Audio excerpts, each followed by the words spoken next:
My name is Janelle Krott-Baker, and on behalf of the Collegeville Institute for Ecumenical and Cultural Research, I'd like to welcome everyone here this afternoon for a presentation on married saints, George and Pauline Vanier.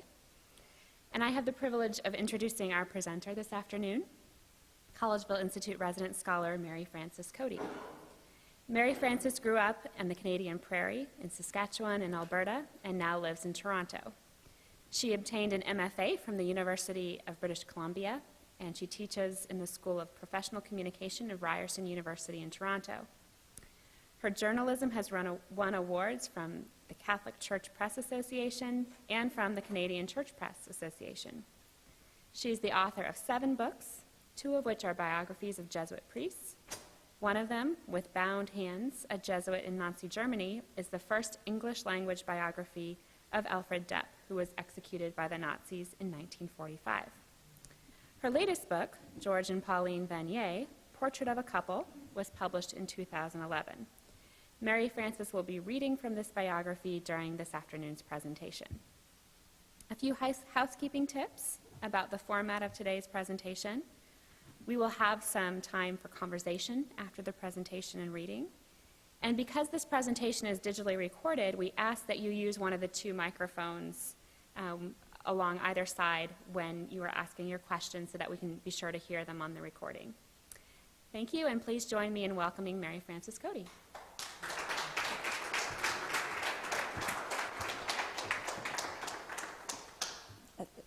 Thanks, Janelle. Can you hear me fine through this? Okay. First of all, a big, big thanks to the Collegeville Institute for the wonderful privilege of being here. Not so nice today, but it's a wonderful privilege to be here for this semester.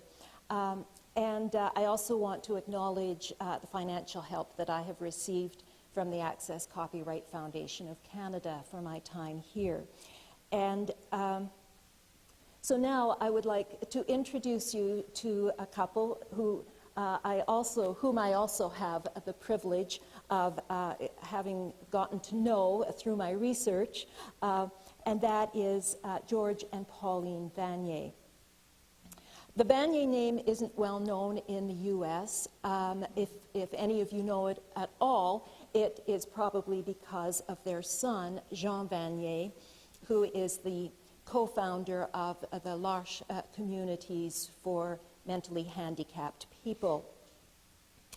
Jean's father, George Vanier, was the Governor General of Canada from 1957 until his death in 1967.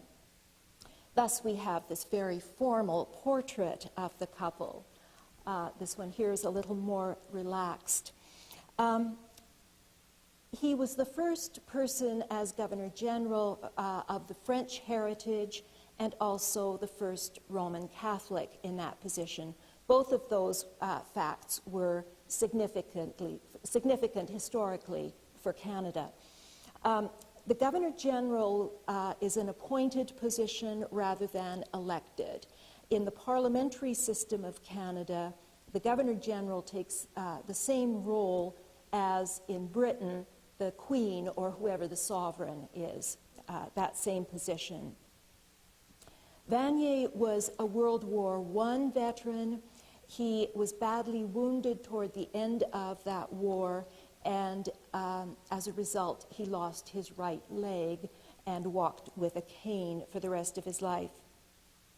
He became a diplomat after the First World War, and he served at the League of Nations, and then in London, and then became the Canadian ambassador to France before and after World War II. However, it was a couple of years after his death that his son Jean brought out a book that revealed something that the public didn't know about him, and that was his intense life of prayer. And the name of Jean's book was the first of Jean's books, and it was called In Weakness, Strength. Up to this point, the Canadian public, I mean, the Vaniers were well known because of his position, but Up to that point, people didn't know very much about their private lives. What they did know, they had, I guess, a bit of a hint when they first moved into the Governor General's residence. They had a bedroom made into a chapel and had Mass there every day. But that was so they were vaguely known as being devoutly religious, but nothing more than that.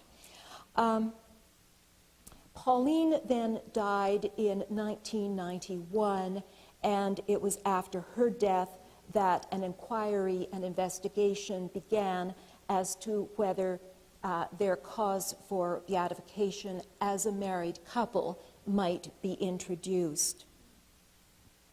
I'd like to move back now and tell you a little bit about their history. And I'm going to begin with a Jesuit priest in the late 19th century in France, specifically in the region of Normandy.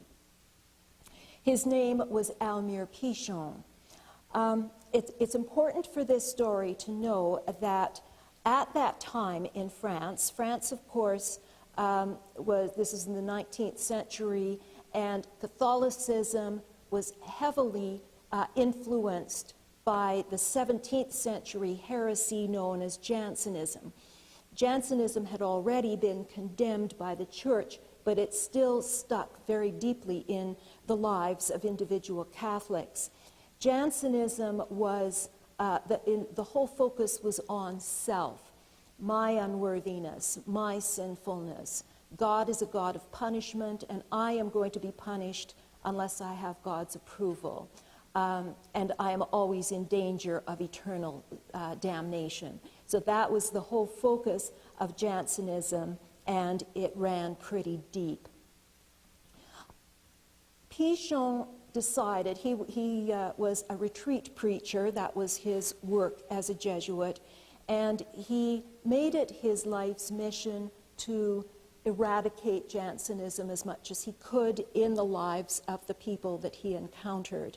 He wanted to insist on God as primarily a God of love and compassion rather than a God of punishment. One family that Pichon became very good friends with was the Martin family in the central Normandy town called Lisieux. And some of you will be familiar with the youngest member of the Martin family, whose name was Thérèse. And if you remember from her autobiography, you will know she entered the Carmelite monastery there in the town of Lisieux at the age of 15 in 1888. And before receiving the Carmelite habit, she made a general confession to the family's very good friend and spiritual director, Père Pichon. And she described Pichon as a spiritual director such as Saint Teresa would have wanted, and meaning, of course, Saint Teresa of Avila, the great Carmelite reformer. Shortly after making this general confession to Père Pichon, she says in her autobiography that this beloved spiritual director was, in her words, exiled. In other words, he was sent abroad. In fact, he was sent to Canada. So Thérèse was then bereft of her spiritual director, and she went on to choose her own path, develop her own path that has come down to be known as the little way of trust in God, abandoning oneself, letting go, and giving oneself over to God's love. And of course, she would eventually be canonized a saint. In the meantime, Père Pichon landed in Montreal in November of 1888. And what he found, well, first of all, Montreal, you may not know, it's the largest city in the province of Quebec. And Quebec, at that time, was heavily French, and still certainly is heavily French. At that time, it was very dominated by the clergy, so it was heavily Catholic as well. Certainly no longer is. That's a whole other story. But at that time, it was very much, very, very, very Catholic and very heavily Jansenistic. So it was, the whole religion was one of doom, gloom, punishment, damnation, hell, that kind of spirit pervaded Catholicism in Quebec.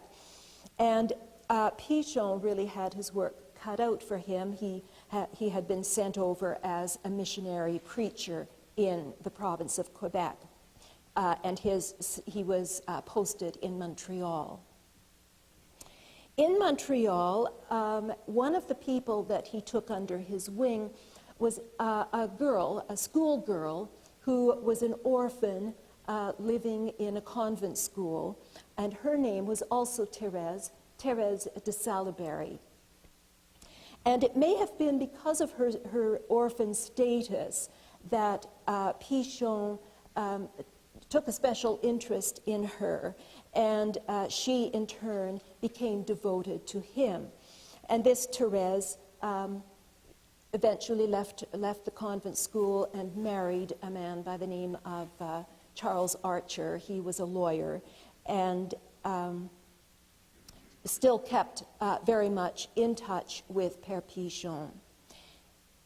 Meanwhile, back in Lisieux in France, in 1897, on September 30th, the other Thérèse died. She was 24 years old. She died, and 6 months later, Thérèse de Salaberry in Montreal gave birth to a daughter by the name of Pauline. This is the same Pauline who is going to marry George Vanier. And I like to have those dates because I look at it as a sort of overlapping of trust in God's love running from generation to generation, sort of in a hidden stream sort of way. Pauline would remember for the rest of her life, she remembered making her first confession to Père Pichon, and remembered the love and the kindliness emanating from him.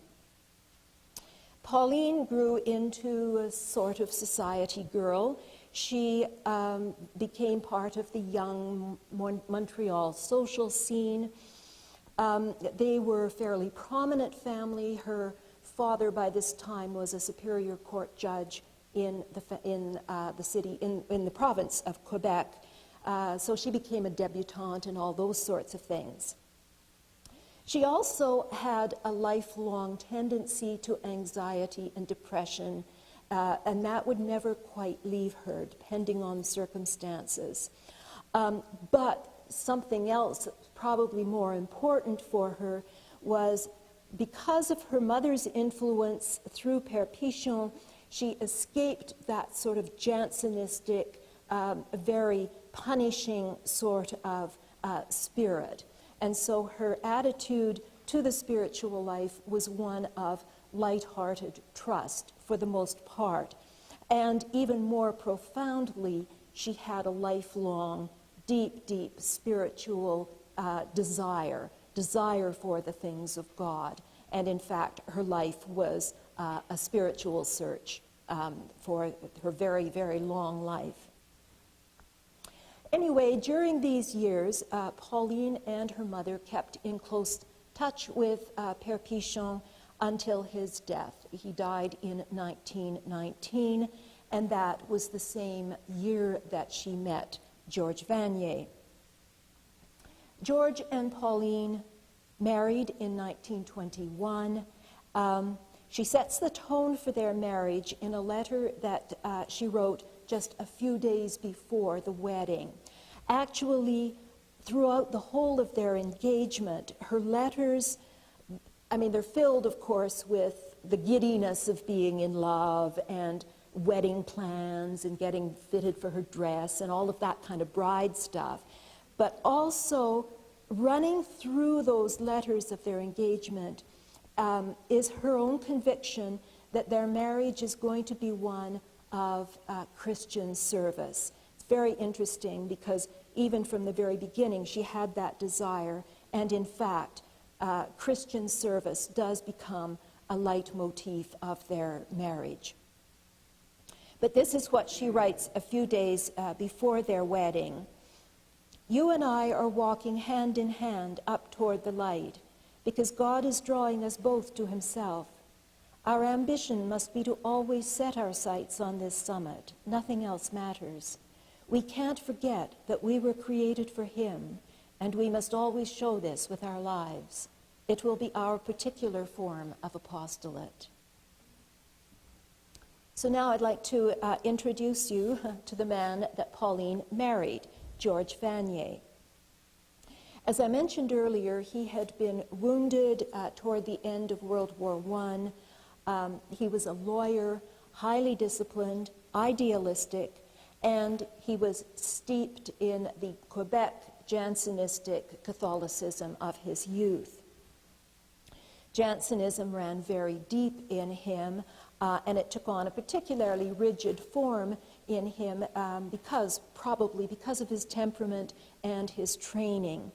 One of the outward signs that a person had really sort of given themselves over to this kind of spirit of Jansenism was that they would not go to communion unless they had been to confession immediately before, so that they would have to be in the purest possible state in order to receive communion. And this, of course, was an exaggerated sense of unworthiness. And in fact, in some places, clergy actually encouraged people to only go to communion maybe once or twice a year, because you may be in the state of sin and you don't want to be in the state of sin when you receive communion. And so this was the practice of George Vanier from his youth. This whole spirit also stood between them as a couple. For Pauline, we're now into their marriage, for Pauline, spiritual matters were the most natural thing in the world. The life of the Spirit was, for her, it was like oxygen. And she wanted desperately to have a kind of spiritual intimacy with her husband, and it simply was not possible. He was just simply too rigid. And so we come to the 1930s. In early 1930, George Vanier was posted as first secretary to the Canadian High Commission in London. Pauline had been seeking, once they moved to London, Pauline began to seek spiritual help from the Jesuits at the church that's known as the Farm Street Church, which is in central London. She also began going to a Carmelite monastery outside of London.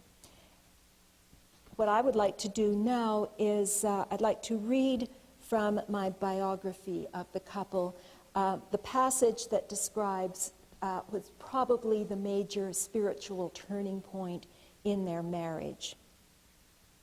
And we're now moved up into the 1930s, so we've got them a little bit older here. So it's the late 1930s, specifically it's the spring of 1938. And they're in London. George still puzzled over the light-hearted way she approached her religious faith, seeking spiritual depth and retreating to a monastery to pray, and yet still enjoying the glamour of parties and other social functions without any feeling of guilt. George himself had come a long way from the ultramontane atmosphere of the Catholic Church in Montreal, where people were encouraged to take part in rote forms of piety and discouraged from thinking for themselves. His exposure to ideas and views other than his own had given him a sophisticated view of the world. When it came to his own practice, however, the view of religious faith as gloomy and difficult made him approach life with a rather heavy spirit and an amorphous sense of guilt. He could not understand that religion might be viewed in any light other than a series of moral and spiritual obligations. Pauline's passionate insistence on freedom of the spirit confounded him. Although there was never any doubt about his wife's love for him alone, there was one group of men he may have wondered about: Catholic priests. Until the end of her life, Pauline was to seek out priests for spiritual solace. For now, the unassuming Father Clutton remained her rock, but she also came under the influence of another Jesuit priest named Robert Stewart. He gave talks that were known as Wednesday conferences every week at the Farm Street Church. It's likely that Pauline began attending these conferences and that something in Father Stewart's message made her want to hear more. She soon became an avid devotee of this priest. At the time, Father Stewart was one of the most celebrated preachers and Catholic writers in England. Professionally, he went as a writer by his initials, RHJ, and that spelling of Stewart is an ancient Scottish spelling. He came actually from a family of Scottish gentry, and as a young man, he had spent a short time in the army, spending money extravagantly, drinking excessively, and taking up with wild and rebellious friends. So you can't always tell by a photo about the person's background. As a Jesuit, he had been a friend of the excommunicated Jesuit George Terrell, and indeed, he himself was described as having some of Terrell's spirit. Just a bit earlier in the chapter, I go into a bit of the background of the Jesuits in England, and part of that background is George Terrell and the Modernist crisis. This suggests that perhaps he had developed an ability to express spiritual matters in original ways rather than in formulas, allowing him to zero in on the heart of what was important. Father Stewart leaned, like the Carmelites, toward the gentle passages of the Bible that offered wisdom in few words. Be still and know that I am God. God is love. And he preferred simple maxims such as the saying of the medieval mystic Julian of Norwich, that love is his meaning. He did not minimize suffering or the condition known as the dark night of the soul, but rather he encouraged abandonment of the ego and surrender of oneself in the face of such afflictions. He also gave robustly practical advice, such as to get enough sleep, take enough nourishment, and seek medical help when needed. He enjoyed good food and wine himself and did not go in for preaching harsh asceticism. It is not clear how it came to be known in the Vanier household that Father Stewart would be preaching the service at the Church of St. Ignatius, Stamford Hill, on Good Friday, the 15th of April, 1938. One version has it that George saw the notice in a newspaper and remarked to Pauline, "Did you know your Father Stewart is preaching at a church quite close to us?" And then, feeling trapped, reluctantly agreed to go and hear the priest.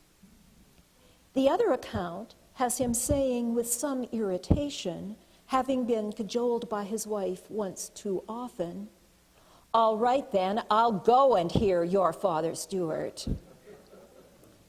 The interesting common element in the two versions is George's use of the personal possessive pronoun, your Father Stewart, coupled with an expression of resistance. Had George heard this priest's name on his wife's lips one too many times? If so, it would not have been the first time that a wife's devotion to a priest had come between her and her husband. Regardless of what lay behind his reluctance, it was clear that Pauline wanted to hear Father Stewart preach on Good Friday, and so George agreed to tag along.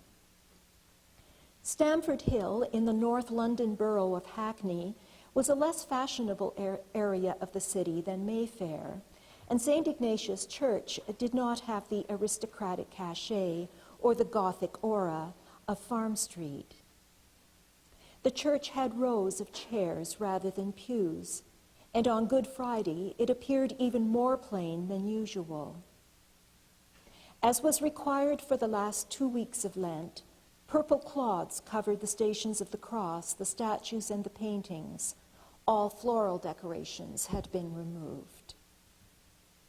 As people streamed into the church, Father Stewart, still handsome and fine-featured at the age of 64, was likely pacing back and forth behind the altar, as he usually did before preaching. At noon, he strode inside, wearing a surplice over his black cassock and a purple stole around his neck. The fair-skinned dome of his head shone as he mounted the steps to the pulpit. The church was always packed on Good Friday, with people standing in the side aisles. The most somber service of the Christian calendar, commemorating the death of Jesus, the Good Friday liturgy of the 1930s, lasted 3 hours, following the period from noon, when, according to the Gospels, Jesus was nailed to the cross, until 3 o'clock, when he died. The service consisted of a meditative sermon called The 7 Last Words of Jesus on the Cross, with hymns sung at intervals. As was his custom, Father Stewart took off his watch and laid it on the ledge of the pulpit in front of him. He began to speak, using no notes.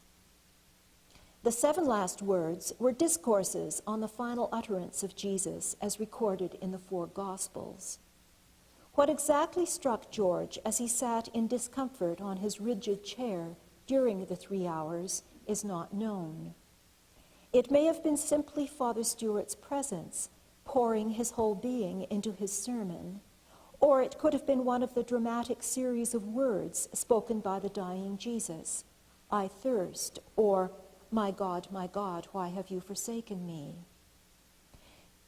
Perhaps the priest brought in one of his own favorite biblical passages. "With an everlasting love I have loved you, therefore have I drawn you," from the book of Jeremiah. In some way, a realization of the mysterious connection between suffering and love brought him the recognition of a profound truth, that the divine resides in places of the heart and not in a narrow moral code. When the Vaniers emerged from St. Ignatius Church with stiff bodies after 3 hours of sitting, George's view of the Christian way of life had taken an about turn. Outwardly, he would remain the same intelligent and conscientious diplomat, with the same dry and teasing sense of humor, the same devotion to his children and quiet friendliness and sincerity that struck everyone who met him. But the door of moral and spiritual rigidity that had gradually become unlocked during his 17-year marriage to Pauline now stood open to the essential Christian message of love, mercy, and forgiveness. A month later, Pauline went for a 5-day retreat given by Father Stewart at a retreat house in the village of Greyshot, in a lush green corner of Surrey. The retreat house was situated beside a small church where the graves of Canadian soldiers from the army camp of Aldershot lay in 3 rows. A letter George wrote to her there contains his only written reference to the man responsible for the change in his spiritual outlook. Indeed, he writes, Father Stewart must possess robust health in order to display such huge vitality. The conferences must exact an outlay of physical and emotional energy, judging from Good Friday. In Pauline's annual letter the following August, she indicated that a final barrier in their intimate life together had now been removed, and both laid the reason for it at the door of Father Stewart's Good Friday discourses. If I've always admired and loved you tenderly, never before this year have I felt such communion of heart and soul with you, she wrote. George replied, yes, mon chéri, this year there is something new, more beautiful and greater in our love. This change is due to you, to your example, to your prayers, and I thank you for it with all my heart. George never spoke of this experience to anyone but Pauline, and it was only after his death that his children learned of it. So that was the spring of 1938. The following year, 1939, George Vanier was named the Canadian ambassador to France. In June of 1940, the family escaped just as the German tanks were rolling into France and the occupation began. They returned to France in September of 1944. That's their landing in Paris. And he remained ambassador until 1953, and they then returned to Canada. In 1964, their son, who is in the center, their son Jean, began the L'Arche community for mentally handicapped people. L'Arche means the ark, as in Noah's Ark. He began modestly by buying a house in a small village in northeast of France, and he invited these two men on either side of him to live with him. Their names were Raphael and Philippe. Within a decade, it became an international community. George died in 1967, and 5 years later, at the age of 74, Pauline moved to France, and she joined the L'Arche community with Jean. She became known as Mammy, which is kind of the diminutive of maman or mummy, to the whole community. This photo here was taken for a newspaper article on the occasion of her 90th birthday, and it shows her with someone who looks like a small child, but in fact he was a profoundly handicapped man in his middle 30s at that time. His name was Loic.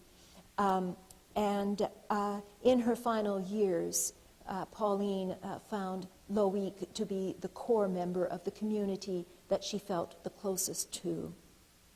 She died in 1991 at the age of 93.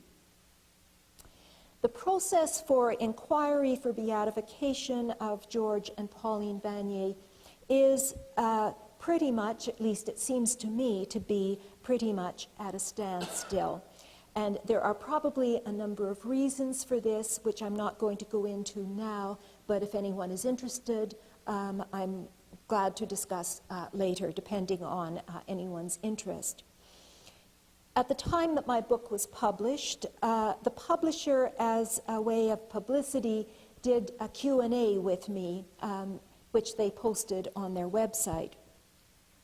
And I'd like to end this presentation this afternoon with the response that I gave to their final question on this Q&A. And this is the question that they asked. Pauline and George were known as devoutly religious people, and they have been nominated for beatification in the Roman Catholic Church. What role do you think religion played in shaping the lives and legacies of this couple? Now, the publisher is not a religious publisher, so my response to that question was necessarily for a general and secular readership, but as far as I'm concerned, it still stands. And this is my response. The Vaniers represented the best in Catholicism, which is also the best in Christianity and in all the great religions. Their religious faith was the heart and soul of their lives. They tried to live the golden rule, to do to others what you would have others do to you. Their faith matured and deepened throughout their married life, and George in particular moved far beyond the rule-bound, narrowly moralistic Catholicism he had been brought up with. They were not blind to church controversies and the failings within Catholic leadership, especially in France during and after World War II. But they didn't depend upon church leadership for their spiritual sustenance. Although they became friends with Cardinal Angelo Roncalli, later Pope John XXIII, when he was papal nuncio in Paris after the war, they mostly sought friendship and spiritual help from nuns in contemplative monasteries and people who worked closely with the poor. I think George Vanier would have been proud of Pauline's decision to spend her last years among people whom society generally has little use for. This action on her part speaks of the essence of the couple's religious faith. And this ends my presentation. I'd be glad for any questions or comments.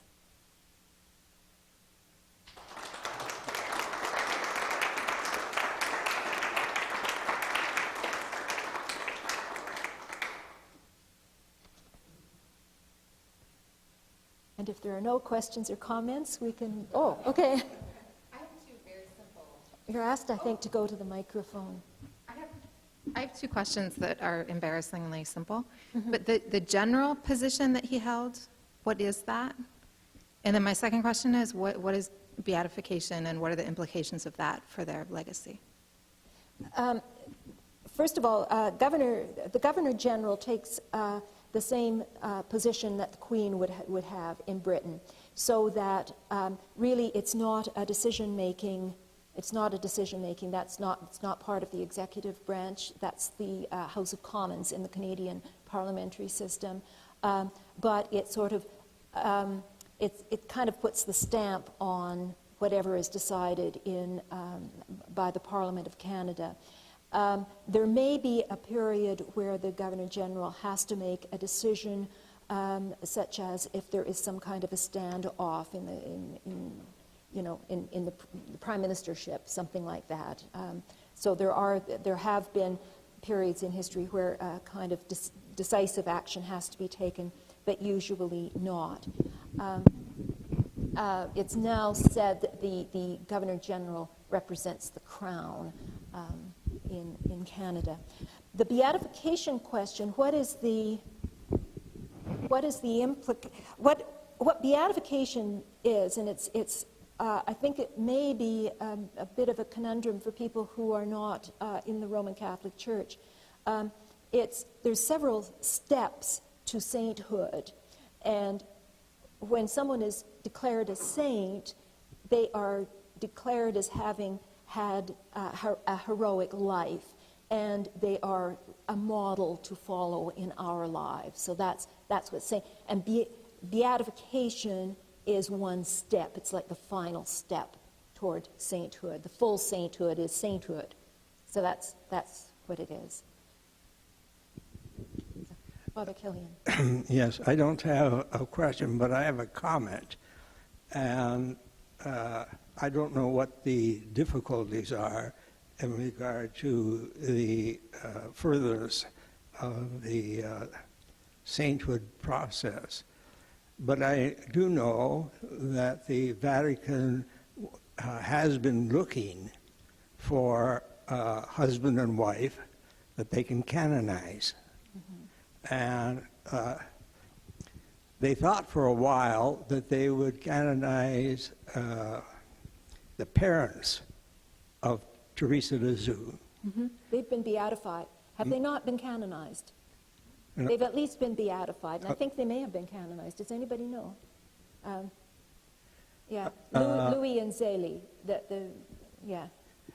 But on further investigation, they didn't find anything objectionable in their lives, but they found out that he didn't want to get married, mm-hmm. and she didn't want to get married. Mm-hmm.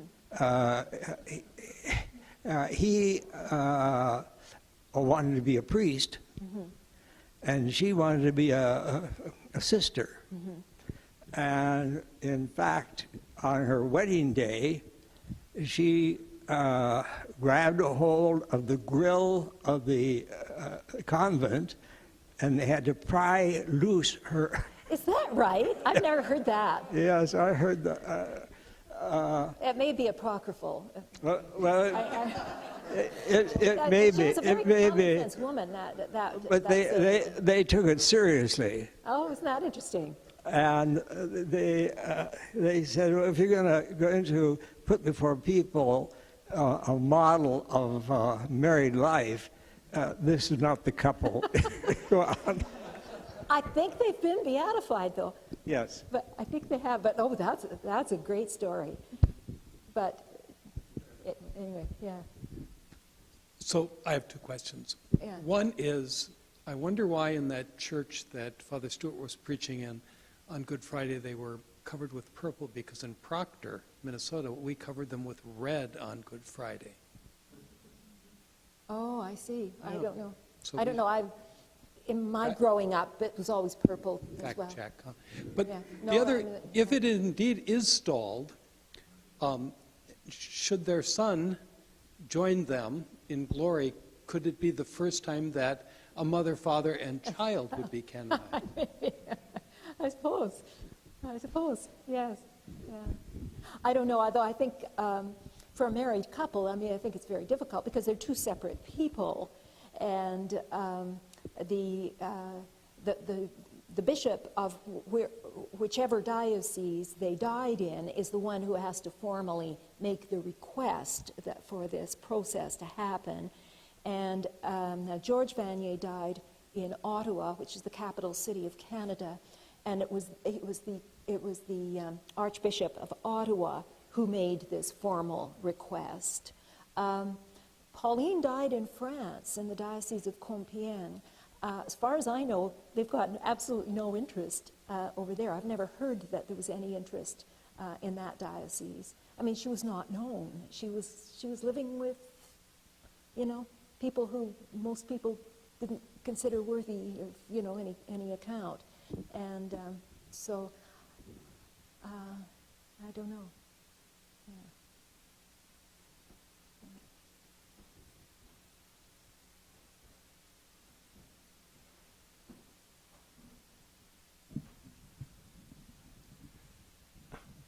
I just want to say I think that whole process of canonization is, in a way, sort of frivolous. So many married couples deserve canonization. Right. Raising 6 children, for instance. I mean, Yeah. all the time. Doesn't have to be 6. I'm not making a point about large families, but just raising children, the sacrifices people go through. I think there's loads of them around. I think the standards for canonization are just absolutely, well, I'd say frivolous, really.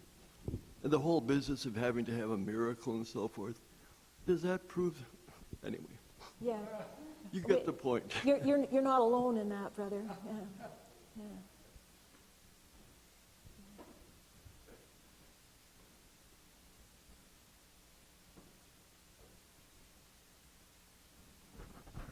Since you brought out this process of canonization, it gives me a chance to mention that motherhood is not considered a vocation that can lead to canonization in the Roman Catholic Church.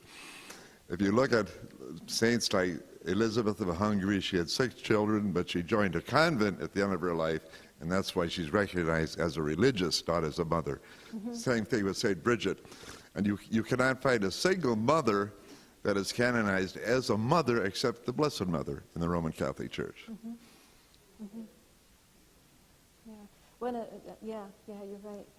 The famous example of Saints Felicity and Perpetua, they were early martyrs. Which one of them? Does anybody know? One of them was a mother. I think she maybe even gave birth when they were in prison. Were they both? Okay, that's, yeah. That's, yeah. Yeah, I mean, but, thanks, brother, for that. How about the recent saints of Mother Ann Seton and the Indian Catherine Tekawika? They were mothers. They weren't religious, were they? But beyond that, is there any evidence of miracles from George or Pauline? Because to be canonized, don't you have to show evidence of 2 miracles? That hasn't even got to that process. It's still, they have to begin with interviewing people who knew them, investigating their lives, all of that. And that, it still kind of has been at that process. Yeah, so it's not even at the question of miracle yet. The whole question of miracles is also, a lot of people are questioning that as well. Pope John Paul, in some case of canonization, dispensed with the rule of having 2 miracles and said 1 is sufficient. Right, that's right, yes. Yeah.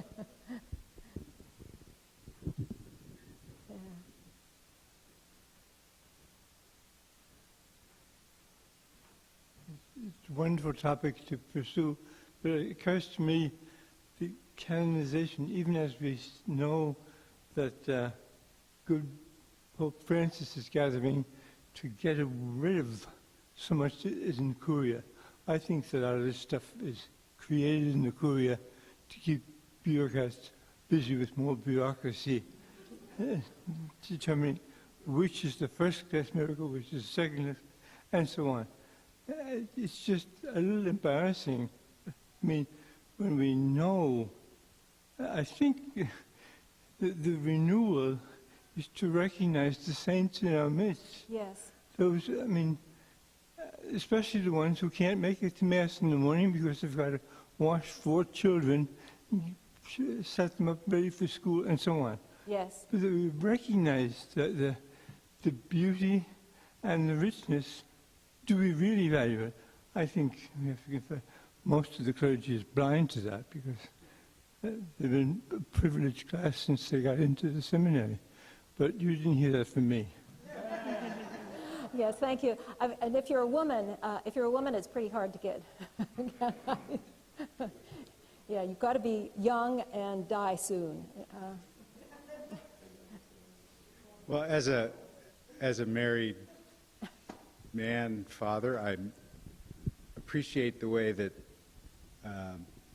the monks and priests here are honoring our state in life. But, you know, I got to say also as a person who became Catholic as a choice, you know, you guys are going to take all the fun out of becoming Catholic if you take away all these cool little things that Catholics do that are so intriguing. Come on.